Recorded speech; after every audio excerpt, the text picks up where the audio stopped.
Using olive green, I'm placing in these blank areas of foliage, but again, using it thicker and thinner gives you intense green or a very soft green.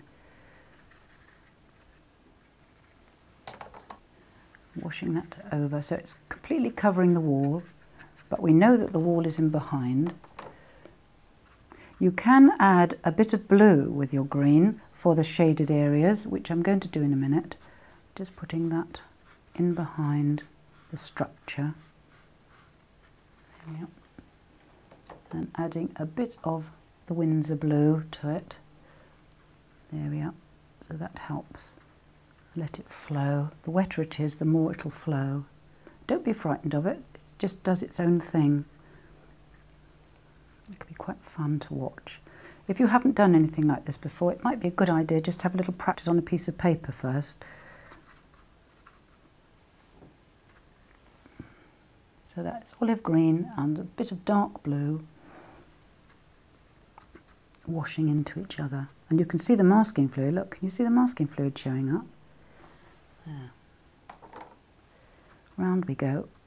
Behind the bicycle, and suddenly when we rub off the masking fluid, you will have a bicycle there. The anticipation is amazing. And this has got a bit more blue in it.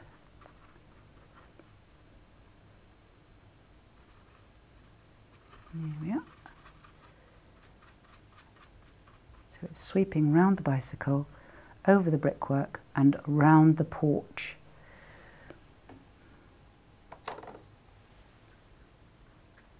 Yeah.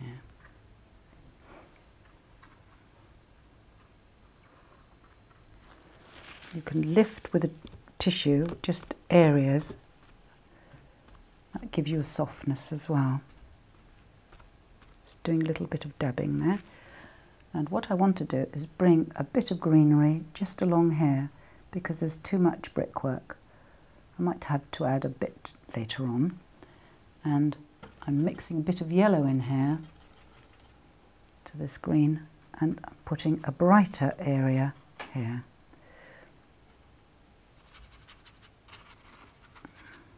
There we go. A little bit of cerulean. So we've got some cerulean and yellowy green. And then I'm going to add a bit of the original green with a bit of dark blue. So there we go.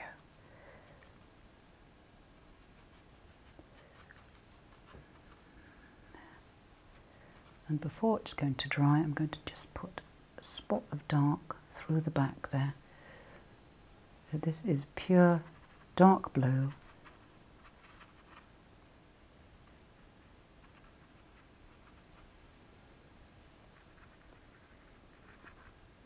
And then we will allow it to dry.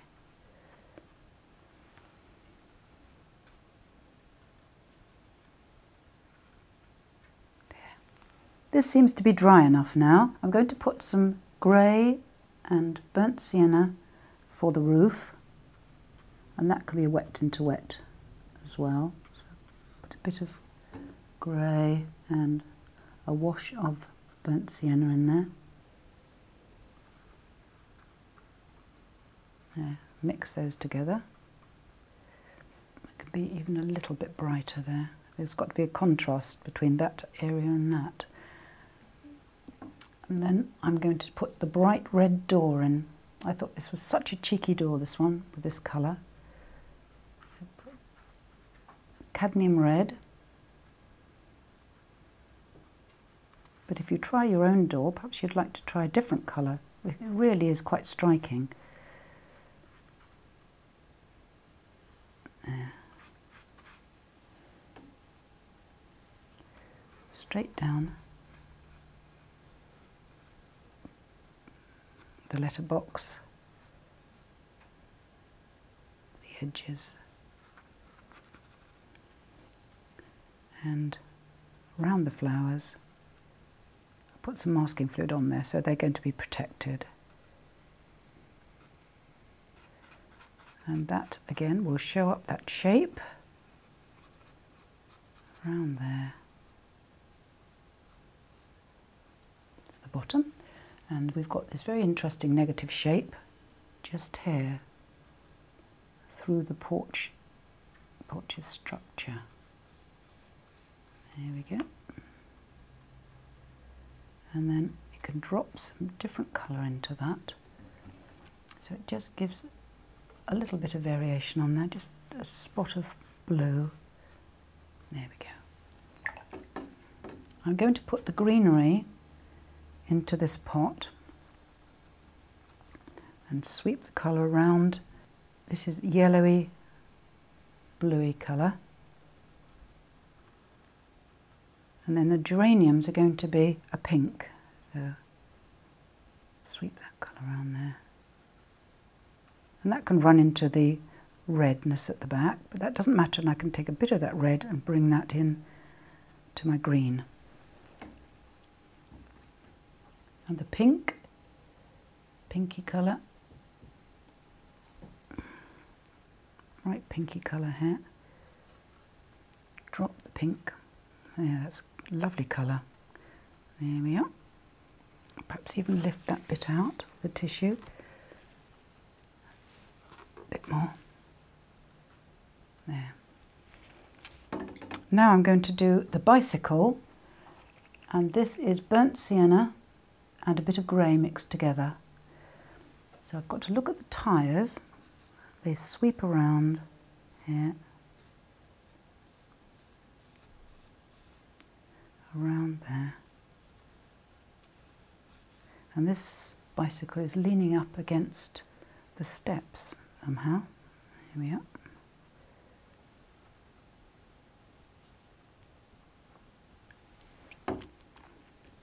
And the grey of the top of the step, the back, and the plinth that's supporting the pot. And I'm going to paint the pot. This is going to be grey and burnt sienna again. In fact, I'll put that in. And put some violet and burnt sienna for the edges and the construction. It doesn't matter that it's run a bit. It's more interesting. Now, let's have a look. We just need to get some darks and lights against our bicycle structure.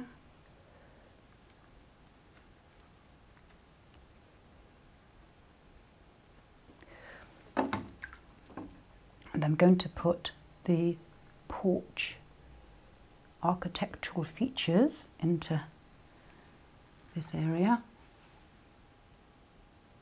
So it goes up against the tiles. Now this has really got to be fairly accurate, otherwise it will look really weird. And down this edge, keeping it as straight as possible, and along here.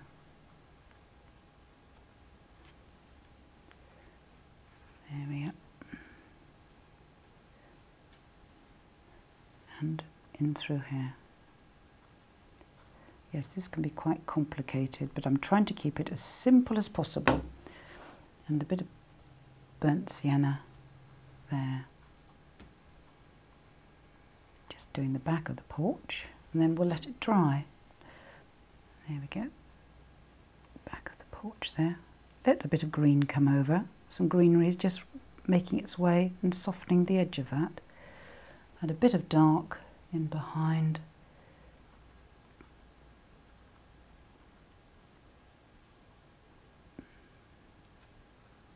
And something's going on there, I think some kind of shadow. There